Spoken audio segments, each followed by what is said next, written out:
Assalamualaikum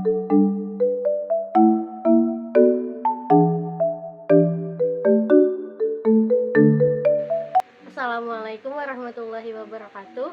Salam sejahtera untuk kita semua. Perkenalkan, nama saya Mutiara Hikmah dengan nomor presensi 18, NIM 20101252200005. Saya berasal dari kelas 6E PGSD ULM. Jadi pada kesempatan kali ini saya akan menjelaskan kepada kalian mengenai pembelajaran kelas rangkap secara singkat. Jadi PKR atau pembelajaran kelas rangkap ini adalah suatu bentuk pembelajaran yang memungkinkan seorang guru di dalam waktu yang sama mengajar di dalam satu ruang kelas atau lebih dan mengajar dua tingkatan kelas atau lebih. Untuk contoh mengajar di dalam satu ruang sama dengan dua tingkatan kelas, misalnya dalam satu ruang kelas terdapat kelas 3 dan kelas 4. Nah, untuk contoh lainnya, guru mengajar di dua ruang kelas dan dua tingkatan. Misal guru mengajar kelas 3 di ruang kelas 3 dan guru mengajar kelas 5 di kelas 5. Tetapi di situ dibutuhkan kemampuan guru untuk memanajemen waktu. Kenapa sih pembelajaran kelas rangkap ini diperlukan? Jadi, secara garis besar ada 5 alasannya. Jadi, untuk alasan yang pertama adalah alasan geografis. Yang kedua, yaitu alasan demografis. Yang ketiga, alasannya adalah karena kekurangan guru. Yang keempat, alasannya karena keterbatasan ruang kelas. Dan yang kelima, alasannya adalah kehadiran guru. Nah, untuk penjelasannya setelah ini. Nah, alasan yang pertama yaitu alasan geografis. Nah, alasan geografis ini contohnya seperti sekolah yang sulit diakses oleh siswa. Contoh lainnya itu seperti minimnya sarana transportasi yang dapat digunakan oleh siswa untuk mendatangi sekolahnya. Yang kedua, alasan demografis. Nah, alasan demografis ini seperti sekolah yang siswanya sedikit atau siswa yang bertempat tinggal di lingkungan yang jarang penduduk, yang artinya sekolah itu kemungkinan besar mempunyai siswa yang bisa kita bilang sedikit. Terus, apakah PKR ini bisa terlaksana di sekolah yang berada di perkotaan? Iya, tentunya bisa, karena di perkotaan juga ada sekolah yang mempunyai siswa sedikit. Nah, untuk supaya tidak terjadi pemborosan tenaga guru, maka PKR juga bisa dilakukan di sekolah yang berada di perkotaan. Jadi, alasan yang ketiga adalah kurangnya tenaga guru. Nah, salah satu penyebab kurangnya tenaga guru ini adalah rendahnya minat guru untuk ditempatkan di sekolah yang berada di daerah terpencil. Untuk alasan yang keempat yaitu keterbatasan ruang kelas. Nah, keterbatasan ruang kelas ini terjadi karena siswa yang berada di sekolah tersebut melebihi kapasitas. Jadi, alasan yang kelima atau alasan yang terakhir adalah karena kehadiran guru. Karena pada praktiknya di hari kerja, terkadang guru diminta untuk mengikuti pelatihan atau mengikuti rapat, atau bisa juga karena alasan guru tersebut, misalnya seperti cuti melahirkan atau seperti melaksanakan perjalanan ibadah, misalnya umrah. Nah, pada saat itu penting dilaksanakan PKR oleh guru yang berhadir. Misal, guru kelas 6 pada hari itu mengikuti pelatihan. Misalnya guru kelas 3 berhadir, maka guru kelas 3 sangat diperuntukkan untuk mengisi kekosongan pembelajaran di kelas 6. Perlu diketahui bahwasanya jika suatu sekolah menjalankan pembelajaran kelas rangkap atau PKR, bisa diindikasikan bahwasanya sekolah tersebut mengalami suatu masalah. Jadi selanjutnya ada tujuan, fungsi, dan manfaat PKR yang secara garis besar dapat disajikan dalam 4 aspek. Yang pertama adalah aspek quantity dan equity. Yang kedua yaitu aspek ekonomis. Yang ketiga yaitu aspek pedagogis, dan yang terakhir adalah aspek keamanan. Jadi, aspek yang pertama yaitu aspek quantity dan equity. Nah, quantity artinya jumlah, equity artinya pemerataan. Nah, dengan jumlah guru yang kita punya sekarang, kita dapat memberikan pelayanan pendidikan dan pengajaran yang lebih luas dan mencakup jumlah murid yang lebih besar jumlahnya.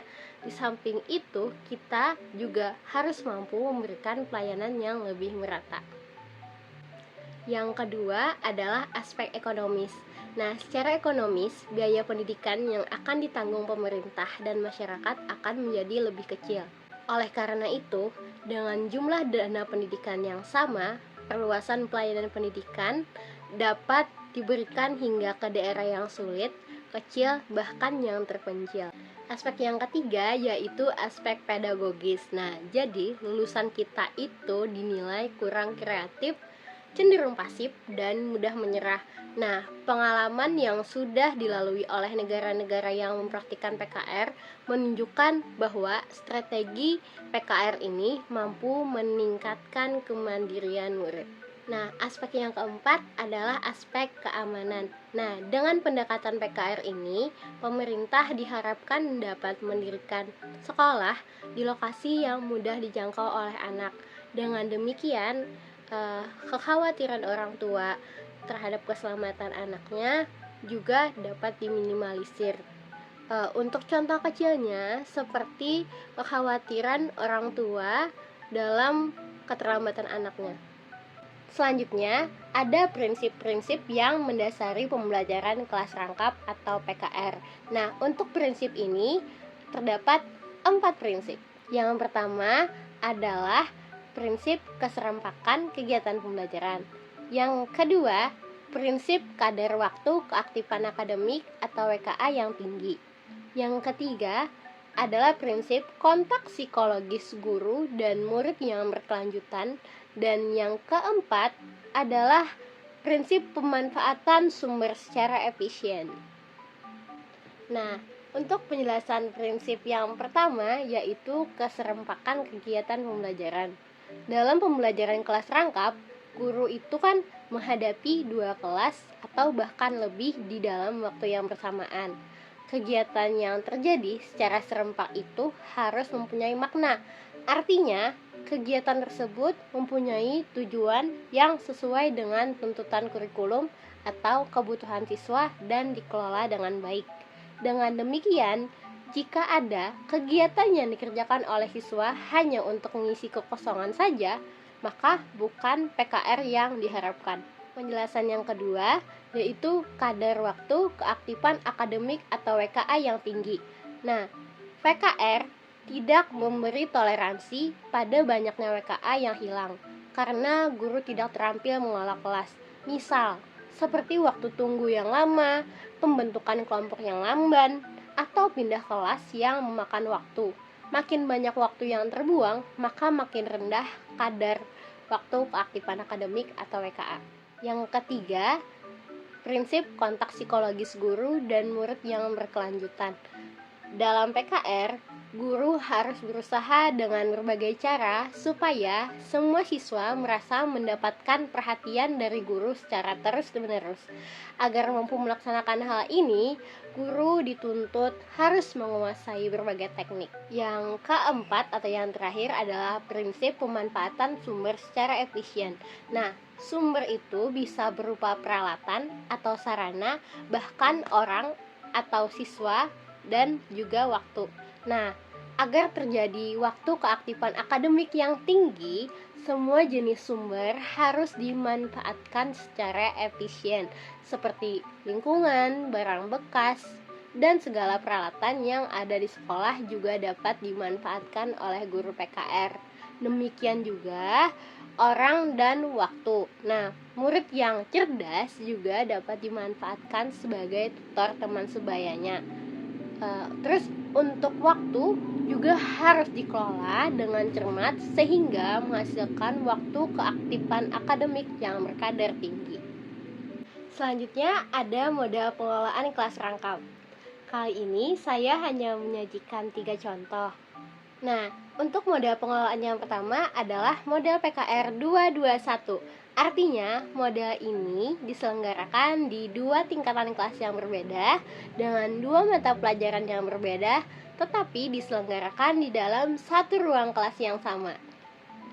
Nah, jadi untuk model pengelolaan PKR yang kedua adalah model PKR 222. Ini artinya guru mengajar dua tingkatan kelas dengan dua mata pelajaran di dalam dua ruangan yang berbeda.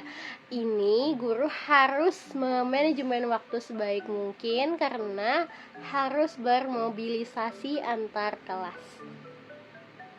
Nah, untuk mode yang ketiga adalah model PKR 333. Ini artinya guru harus mengajar di 3 tingkatan kelas yang berbeda dengan 3 mata pelajaran yang berbeda serta di dalam 3 ruangan yang berbeda.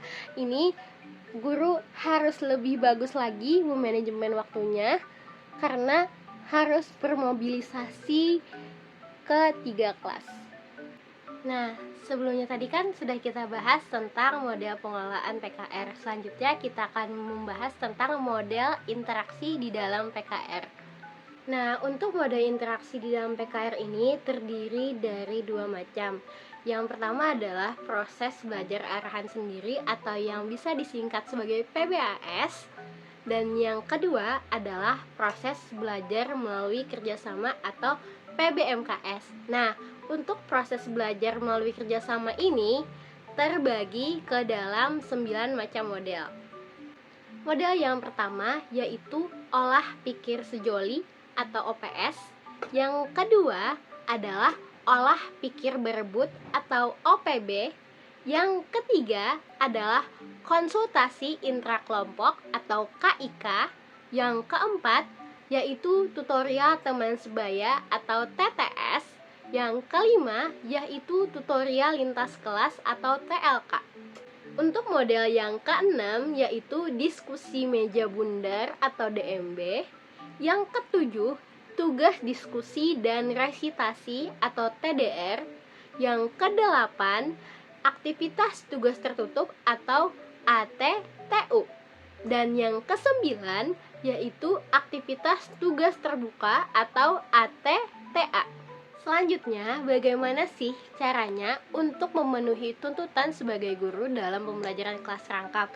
Nah, untuk memenuhi tuntutan sebagai guru dalam pembelajaran kelas rangkap ini, maka seorang guru harus menguasai semua keterampilan pembelajaran. Nah, selanjutnya akan dibahas secara singkat 3 keterampilan dasar. Yang pertama adalah bagaimana guru mengawali dan menutup pembelajaran.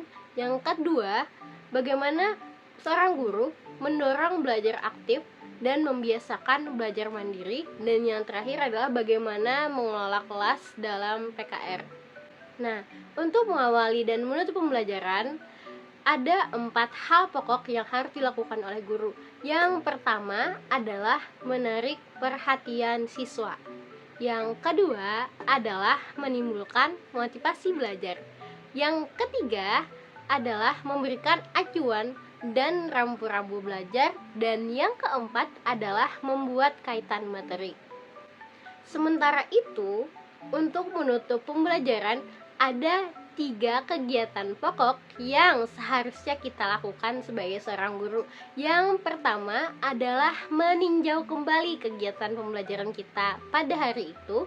Yang kedua, mengadakan evaluasi penguasaan siswa terhadap materi yang sudah dipelajari. Dan yang ketiga adalah memberikan tindak lanjut. Nah, memberikan tindak lanjut ini bisa seperti memberikan pekerjaan rumah kepada siswa atau memberikan gambaran terhadap pembelajaran yang akan dilakukan pada esok hari. Selanjutnya, bagaimana mendorong belajar aktif dan membiasakan belajar mandiri. Untuk mengembangkan siswa sebagai pelajar yang aktif, guru PKR perlu lebih menguasai beberapa keterampilan seperti membimbing diskusi kelompok kecil, mengajar kelompok kecil dan perorangan, serta mengadakan variasi. Terus bagaimana sih mengelola kelas PKR dengan baik?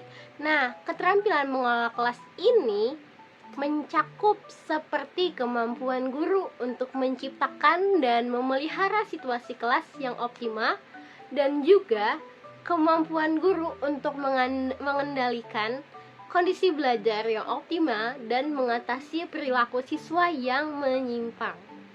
Dan yang terakhir, prospek pembelajaran kelas rangkap ini apa aja sih? Yang pertama, PKR ini untuk meningkatkan kualitas pembelajaran. Yang kedua, PKR ini untuk mengatasi masalah demografis serta geografis dalam pendidikan. Dan yang terakhir, PKR ini juga dijadikan sebagai rujukan penelitian pendidikan. Saya rasa sudah cukup penyampaian dari saya. Terima kasih kepada kalian yang sudah menyimak video ini. Semoga video ini bermanfaat. Apabila terjadi kesalahan kata, baik sengaja atau tidak sengaja dari saya mohon maaf. Terima kasih. Wassalamualaikum warahmatullahi wabarakatuh.